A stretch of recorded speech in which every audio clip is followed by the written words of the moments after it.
بہت شکریہ جی. 18ویں صدی میں 1770 میں ادھر انگریز صاحب بہادر کی حکومت تھی تو بنگال میں قحط پڑا. 20 لاکھ سے لے کر 1 کروڑ لوگ بنگال کے قحط میں مر گئے.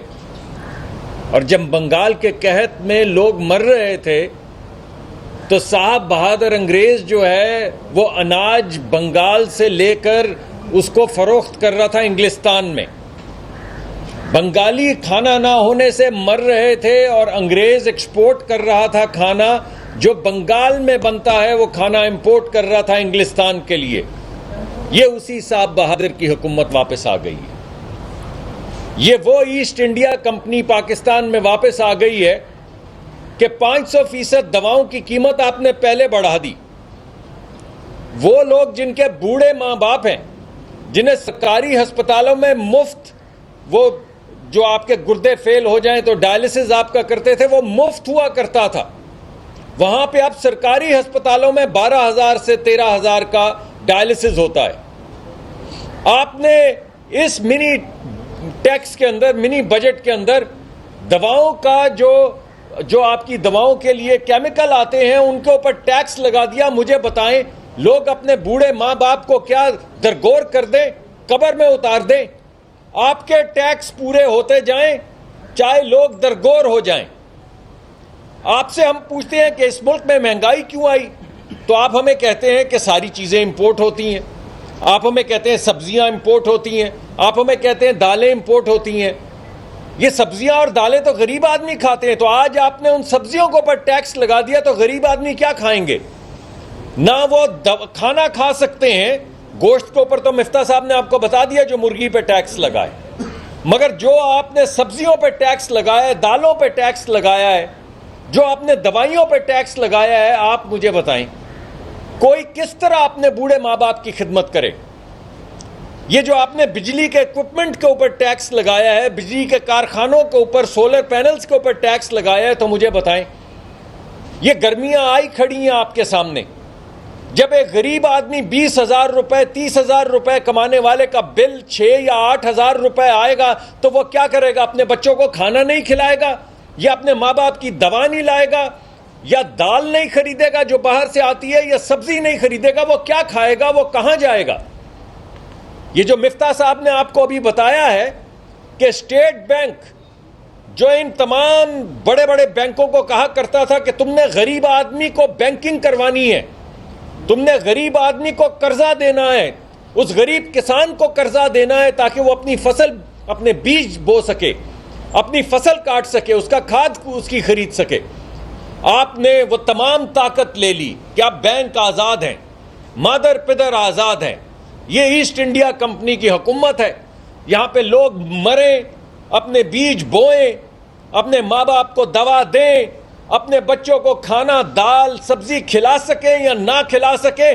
بینک جو ہیں وہ کم از کم 10.25% کے بجائے 11.5% سود تو کمائیں. بینکوں نے آپ کو کہا کہ ہم 10.25% پہ 110 ارب آپ کو دیتے ہیں, آپ نے اس کو ریجیکٹ کر دیا. اور 12 دن کے بعد آپ کو پتا تھا کہ آپ نے انٹرسٹ ریٹ بڑھانا ہے, انٹرسٹ ریٹ بڑھا کے وہی پیسے 11.25% پہ لیے, 11.5% پہ لیے جو مفتاح صاحب نے بتایا آپ کو. مجھے بتائیے اس میں کس نے چوری کی؟ اس میں جن بینکوں کو فائدہ ہوا کس نے بینکوں کو فائدہ پہنچایا؟ تو یہ جو بجٹ لا رہے ہیں جس میں آپ کو کوئی فکر نہیں, یہ آپ کو کہہ رہے ہیں کہ 2 ارب کا ہم نے صرف اضافی قرضہ ڈالا. آپ نے جن چیزوں کا میں ذکر کر رہا ہوں, جن چیزوں کا ہم ابھی اس پریس کانفرنس میں ذکر کر رہے ہیں, ہر چیز جس کا 4 یا 5% یا 3% جس کے اوپر ٹیکس تھا اس کو بڑھا کے 17% کر دیا. یہ ٹیکس کون دے گا؟ یہ ٹیکس غریب آدمی دے گا. میں اگر آپ کے پاس آپ کو میں کاغذ دوں اور آپ کو بولوں کہ 30,000 یا 20,000 بندہ جو کماتا ہے جس کے بوڑھے ماں باپ ہیں اور بچے ہیں, ذرا اس کا گھر کا بجٹ بنا کے دکھائیں عمران خان صاحب, تو آپ اس کا بجٹ بنا کے دے سکتے ہیں. جب 8,000 اس کا بجلی کا بل آئے اور 12,000 وہ دے, صرف گھر کا کرایہ کھولی میں بھی رہتا ہو کراچی میں کسی جگہ پہ, اور 3 اس کے بچے ہوں جن کو وہ 2,000 کے اسکول میں بھی پڑھا رہا ہو, تو میں نے آپ کو لگ بھگ 30,000 28,000 روپے گن کے بتا دیا، اور ایک وقت کا کھانا نہیں اس نے رکھا ٹیبل پہ، اور آپ نے دالوں کے اوپر، آپ نے سبزیوں کے اوپر، آپ نے خوردنی گھی کے اوپر، آپ نے سب چیزوں پہ ٹیکس لگا دیا. آپ کیا سوچ رہے ہیں؟ تو ہم آپ کو یہ کہہ رہے ہیں کہ یہ صاحب بہادر انگریز حکومت ہے. یہاں پہ ہماری آپ کی طرح کے لوگ مرتے رہیں گے، غربت کی چکی میں پستے رہیں گے، اور یہ اپنی جو بھی کمائی بینکوں کو کروانا چاہتے ہیں یہ وہ کرواتے رہیں گے. جو بھی IMF کی حکومت چاہتی ہے پاکستان سے وہ ہوتی رہے گی. اس سے پہلے جب IMF کے ساتھ مذاکرات ہو رہے تھے تو انہوں نے ڈاگا صاحب جو اس وقت فائنانس منسٹر سیکرٹری تھے ان کو وزیر اعظم ہاؤس سے فون کروا کے کمرے سے باہر نکال دیا. IMF کے ساتھ مذاکرات ہو رہے تھے، میز کے اس طرف بھی IMF تھی، میز کے اس طرف بھی IMF تھی، ادھر بھی ایسٹ انڈیا کمپنی بیٹھی تھی، ادھر بھی ایسٹ انڈیا کمپنی بیٹھی تھی، اور پاکستان کی ترجمانی کرنے والے جو بھی اشخاص ہیں ان کو وزیر اعظم کے حکم پہ کمرے سے باہر نکال دیا گیا. یوں چلتی ہے حکومت بھائی.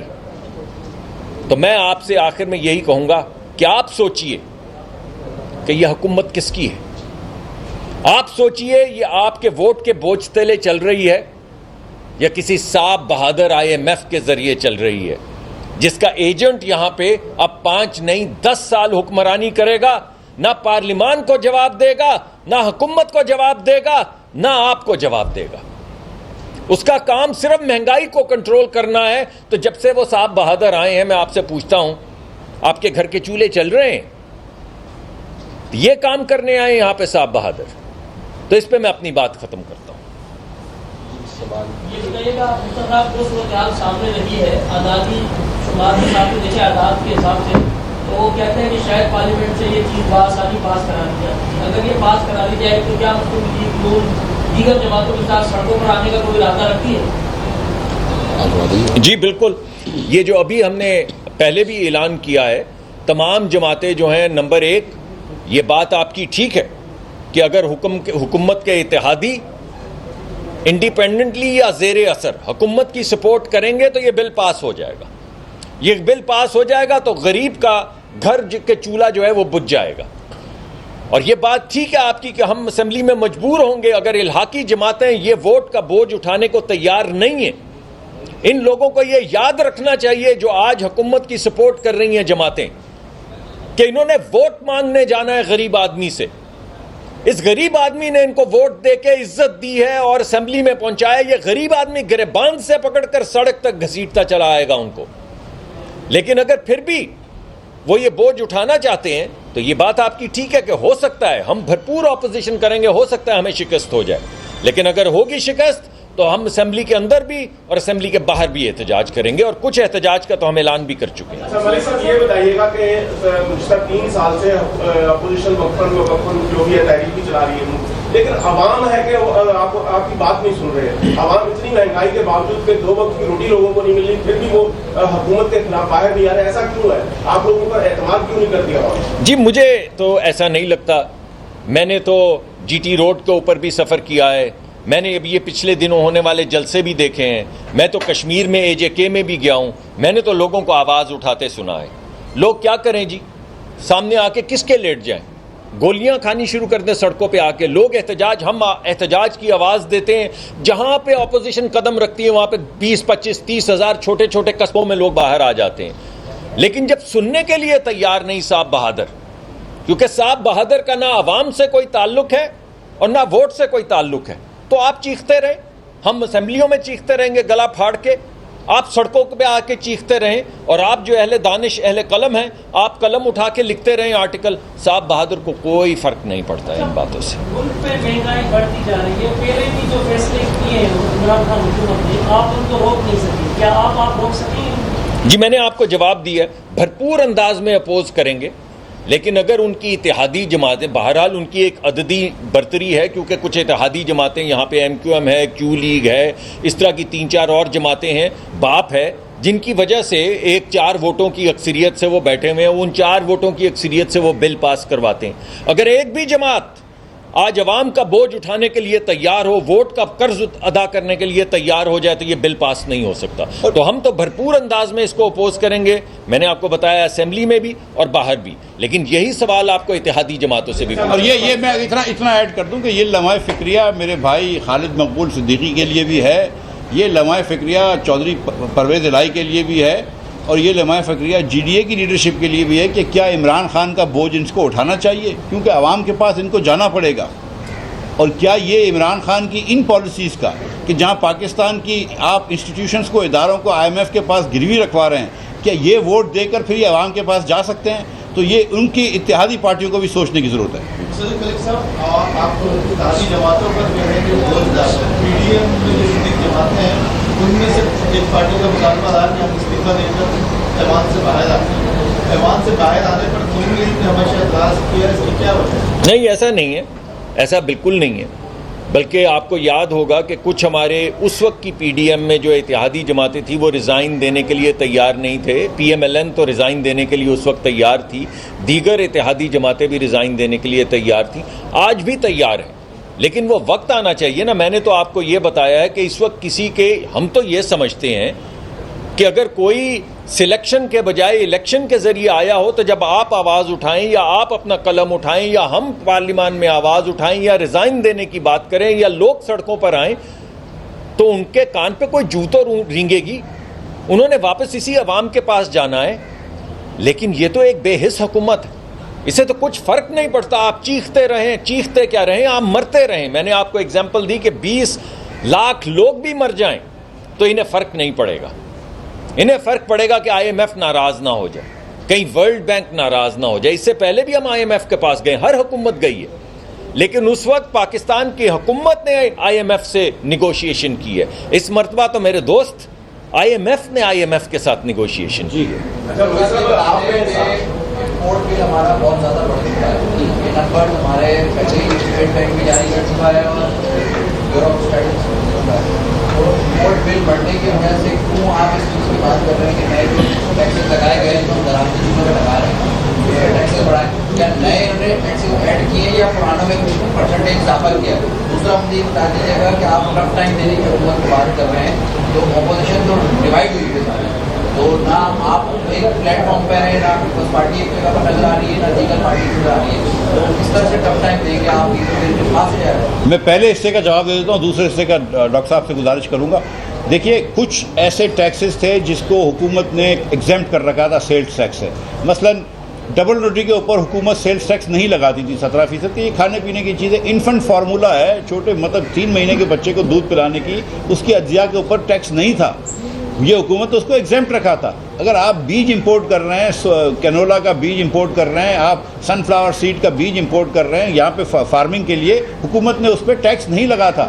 عمران حکومت نے بھی نہیں لگایا تھا اور کسی اور حکومت نے نہیں لگایا تھا. ان سب چیزوں پہ انہوں نے 0 سے لے کر 17% تک ٹیکس لگا دیا ہے. کچھ چیزیں تھیں جس کے اوپر 10% ٹیکس تھا, اس کو بھی 17% کر دیا. تو انہوں نے یونیفارمٹی پہ 17% ٹیکس کر دیا ہے. اور اب جو دیکھیں, آپ ریفریجریٹر خریدتے ہیں اس کے اوپر سیلز ٹیکس ہوتا ہے, آپ دوسری چیزیں خریدتے ہیں اس کے اوپر سیلز ٹیکس ہوتا ہے, وہ ہم سمجھتے ہیں. انہوں نے جو حکومت ایگزامپٹ کرتی تھی, کس کو کرتی تھی؟ دوائیوں کی چیزوں کو, دوائیوں کے انگریڈینٹس کو ایگزامپٹ کرتی تھی, وہ ایگزامپشن ختم کر دی.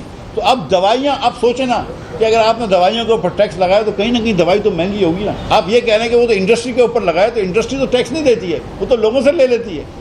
اسی طرح آپ نے جب مرغی کے اوپر ٹیکس لگایا تو مطلب کہیں نہ کہیں تو چکن مہنگی ہوگی نا. اس کے بعد ایک اور چیز کریے, سونے کے اوپر, چاندی کے اوپر 1% ٹیکس تھا. اس کی وجہ یہ کہ بڑا آسانی سے وہ اسمگل ہو سکتا ہے. اس کے اوپر آپ نے 17% ٹیکس لگایا تو کیا ہوگا؟ لا قانونیت بڑھے گی, ان آفیشیل اکانومی بڑھے گی. تو یہ مطلب سیریسلی یہ ایجنڈا میری سمجھ سے باہر ہے. اور میں آپ کو یہ بتا رہا ہوں کہ یہ جو سمجھ رہے ہیں کہ اگر 350 ارب روپے اس سے مل جائیں گے, اس سے ملیں گے بھی نہیں ان کو پیسے, کیونکہ ڈیمانڈ شفٹ ہو جائے گی.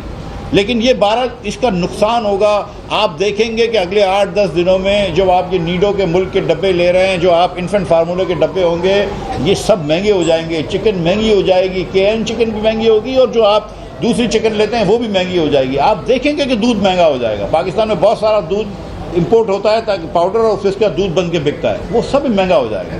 مہنگائی 21% غریب لوگوں کے لیے آلریڈی ہے, تھوڑی سی مہنگائی اور بڑھ جائے گی. جو ٹف ٹائم کی بات تھی وہ ڈاکٹر صاحب کریں. جی دیکھیے, بات یہ ہے کہ ہمیں آپ لوگ ووٹ دیتے ہیں, آپ کے ووٹ ہاتھ میں لیے ہم اسمبلیوں میں چلے جاتے ہیں. ہمارا کام ہے آپ کے ووٹ کی حفاظت کرنا اور حکومت سے مطالبہ کرنا کہ جتنی بھی پالیسیز بنے وہ عوامی حقوق میں بنے, اور یہ ہم کام کرتے رہیں گے. ہم علیحدہ علیحدہ سیاسی جماعتیں ہیں, بے شمار چیزیں ہیں جن پہ ہمارا اتفاق رائے نہیں ہے. جن چیزوں پہ ہمارا اتفاق رائے نہیں ہوتا ان پہ ہم انفرادی طور پہ اپنی لڑائی کرتے رہتے ہیں. جن چیزوں پہ ہمارا اتفاق رائے ہو جاتا ہے, جیسا کہ مہنگائی پہ ہمارا اتفاق رائے ہو چکا ہے, اس نئے بل کے خلاف ہمارا اتفاق رائے ہو چکا ہے, وہاں پہ ہم متحد ہو کے آپ کا مقدمہ وہاں پہ لڑیں گے. تو ہر چیز پہ ہمارا اتفاق اس وجہ سے نہیں ہو سکتا کہ ہم ایک پارٹی نہیں ہیں, ہم علیحدہ علیحدہ پارٹیز ہیں, ہمارے علیحدہ علیحدہ منشور ہیں. لیکن اس بات پہ کہ عوام کے دکھ درد کا ہم نے مقدمہ آگے بڑھانا ہے, ہم سب کا اتفاق ہے. اس وجہ سے یہ لڑائی ہم اتحاد سے کریں گے. ولی صاحب آپ نے کہا کہ صاحب بہادر سنتے نہیں ہیں, لیکن جب صاحب بہادر کو ایکسٹینشن یا کسی ووٹ کی ضرورت ہوتی اس وقت آپ لوگ سب اکٹھے ہو کے ووٹ دے دیتے ہیں. دوسرا یہ بتائیے کہ آج کل دلی کی باتیں بڑی ہو رہی ہیں, میاں صاحب سے بھی کچھ غیر سیاسی لوگوں کی ملاقاتوں کے خلاف ہے, تو میاں صاحب کی فائنل کب ہو رہی ملاقاتیں, اس کا کنکلوژن کب نکل رہا, واپس کب آ رہی ہے؟ جی میاں صاحب کی ڈیل جو ہے وہ تو بڑی واضح ہے, بڑی صاف و شفاف ہے, ٹرانسپیرنٹ ڈیل ہے. میں آپ کے سامنے مقدمہ رکھ دیتا ہوں. ہمارا مقدمہ یہ ہے کہ آپ آج فیئر الیکشن کروائیں, ہمیں اس کے علاوہ کچھ نہیں چاہیے. کوئی ایسا راستہ جس میں پچھلے دروازے سے بھانمتی کا پرانا کنبہ آ جائے, جس میں 3 وزیر ہمارے ہوں, 2 پیپلز پارٹی کے ہوں, 1 کیو لیگ کا ہو, 1 فلاں فلاں ہو, یہ ڈیل ہمیں منظور نہیں ہے. کیونکہ جس وقت سے یہ ملک گزر رہا ہے, جس طرح اس ملک کا دیوالیہ ہو رہا ہے, اور یہ میں نہیں کہہ رہا, یہ تو حکومتی وزیر کہہ رہے ہیں, جو ٹیکس کے حکمران لگائے تھے وہ کہہ رہے ہیں کہ ملک بینکرپٹ ہو گیا ہے, جو انڈسٹری کے وزیر, کامرس کے وزیر ہے, وہ کہہ رہے ہیں کہ ملک جو ہے اس کا دیوالیہ ہو گیا, بینکرپٹ ہو گیا. ہم نہیں کہہ رہے, صرف ہم بھی کہہ رہے ہیں, لیکن صرف ہم نہیں کہہ رہے ہیں. جس مشکل وقت سے یہ ملک گزر رہا ہے, اس کو مشکل فیصلے کرنے کی ضرورت ہے. وہ مشکل فیصلے کرنے کے لیے آپ کو ایک لیجٹمیٹ حکومت چاہیے, لیجٹمیٹ حکومت چاہیے. صاحب بہادر کی حکومت نہیں چاہیے, ایک لیجٹمیٹ حکومت چاہیے. جب کوئی لیجٹمیٹ حکومت اپنا ایک فیئر مینڈیٹ لے کر آئے گی, جو عوام کا مینڈیٹ ہوگا, تو وہ مشکل فیصلے کرے گی اور اس ملک کی سمت جو ہے اس کو درست کرے گی. یہ بھانمتی کا کنبہ جو ہے جس کو آپ ڈیل کہہ رہے ہیں, ہمیں بالکل منظور نہیں ہے. اسی وجہ سے ہماری ڈیل بالکل صاف و شفاف ہے. میاں نواز شریف صاحب کئی دفعہ کہہ چکے ہیں کہ آپ ایک فیئر الیکشن کروائیں, اور جو فیئر الیکشن جیتتا ہے اسے حکومت دیں. آخری سوال. آپ کی اگر حکومت ہوتی تو آپ IMF کو کیسے سمجھاتے, اس وقت آپ کیا فیصلے کرتے؟ بہت اچھا سوال ہے. دیکھیں, اگر ہماری حکومت ہوتی تو ہم یہاں پہ جاتے نہیں. آج ہم اس نیچ پہ ملک کو نہیں پہنچاتے. ہم یہاں 180 روپے کا ڈالر نہیں ہونے دیتے. ہم یہاں پر 13% انٹرسٹ لے جاتے, اور مارگن اسٹینلے کو 2 سال تک 25% ڈالر کے اندر منافع نہیں دے رہے ہوتے. ہم اس وقت جو ہے وہ اپنی اسمگل گندم کو بذات خود جان بوجھتے ہوئے پنجاب سے اسمگل کروائیے سینٹرل ایشیا, وہ نہیں کرواتے.